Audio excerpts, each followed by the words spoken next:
真歹势，互你看到即款模样。这是阮查甫人，免烦恼。伊歹看，毋过伊袂振动，请你小忍耐咧。安尼了后，根据阿婆讲的，阿公患着中风几若年，结果全身不遂。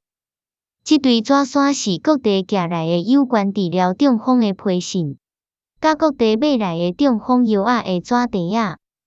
阿公听经过山关的过路人讲的，也是看新闻广告有关中风的疗法，伊一项都无落到，拢寄批去买迄药仔。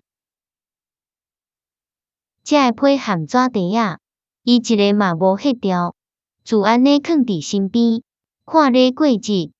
几年来，这个旧纸都堆甲若山咧。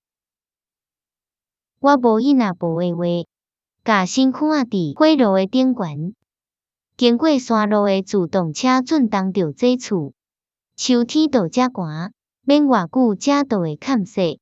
是安怎即个阿公毋爱搬落山呢？我的衫穿烟，火吓甲我头痛。阿婆出去店面，和走墙的查某艺人开讲。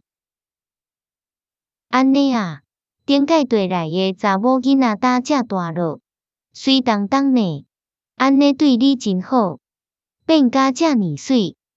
查某囡仔大真紧。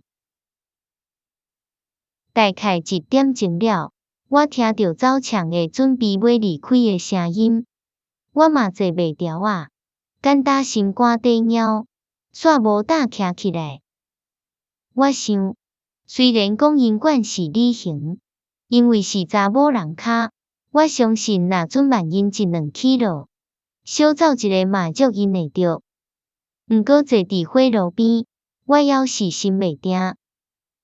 大母娘因无伫遮，我的空想哪得到解脱，颠倒活跳跳。